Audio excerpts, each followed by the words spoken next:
Hey guys, it's Miss Alonso, and I've got some new pals here as we get ready to read another bedtime story.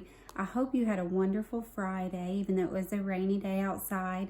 Victoria and I made the most of our day after schooling. She was working on making her own book series. She is currently working on book number 4 as I get ready to read you a bedtime story, but I hope you found some time to do something fun. And I know I look kind of silly here, but I had to pull out the giraffes onesie for the book I'm going to read for you tonight, which is called Giraffes Can't Dance. I love this book because it sends a message about it's important to celebrate the differences that make us all special, but what makes it one of my favorite is it really teaches about how it's okay to do things differently and in your own time, as long as you never give up and you continue to work really hard. So I hope you love this book as much as I do. Giraffes Can't Dance.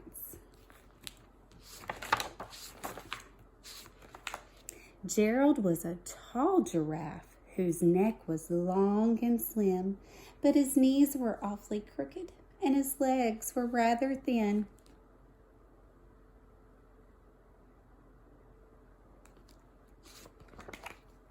He was very good at standing still and munching shoots off trees, but when he tried to run around, he buckled at the knees.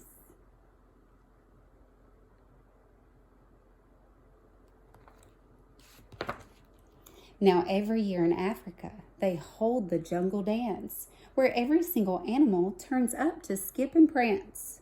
And this year, when the day arrived, poor Gerald felt so sad, because when it came to dancing, he was really very bad.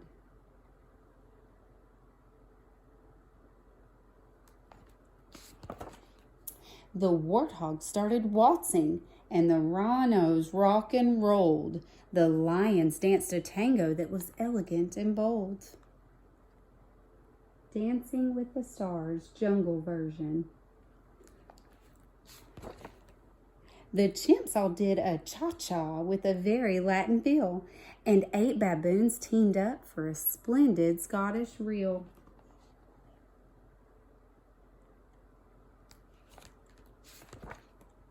Gerald swallowed bravely as he walked toward the floor, but the lions saw him coming, and they soon began to roar.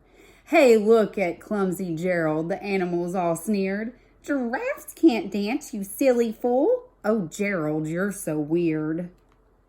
Poor Gerald. I hope nobody's ever made you feel that way. That's not how we treat others. Gerald simply froze up. He was rooted to the spot. "They're right," he thought. "I'm useless. Oh, I feel like such a clot." So he crept off from the dance floor and he started walking home. He'd never felt so sad before. So sad and so alone.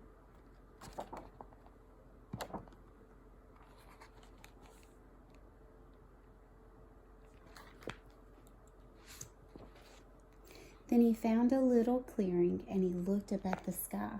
"The moon can be so beautiful," he whispered with a sigh. "Excuse me," coughed a cricket, who'd seen Gerald earlier on. "But sometimes when you're different, you just need a different song." There's a little cricket.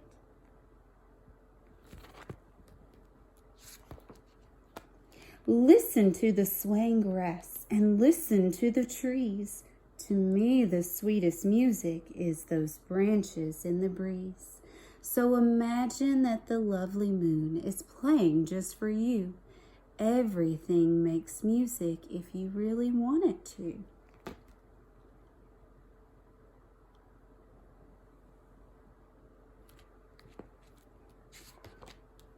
With that, the cricket smiled and picked up his violin.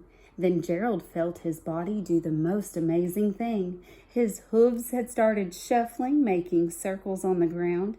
His neck was gently swaying, and his tail was swishing around.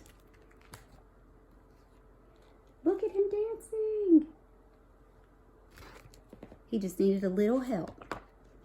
He threw his legs out sideways and he swung them everywhere.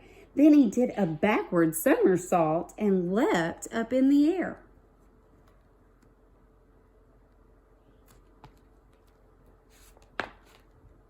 Gerald felt so wonderful. His mouth was open wide. I am dancing. Yes, I'm dancing. I am dancing, Gerald cried. I know we can all relate to that when we feel really proud, when we've really practiced and worked really hard on something and we finally accomplished and reached that goal. And that's what Gerald just did. I'm so proud of him too. He did such a great job. Then, one by one, each animal who'd been there at the dance arrived while Gerald boogied on and watched him quite entranced. They shouted, "It's a miracle! We must be in a dream. Gerald's the best dancer that we've ever seen." All those animals that were making fun of him before he even got the chance now sees that he is now one of the best dancers they've ever seen. How did you learn to dance like that? Please, Gerald, tell us how. But Gerald simply twirled around and finished with a bow.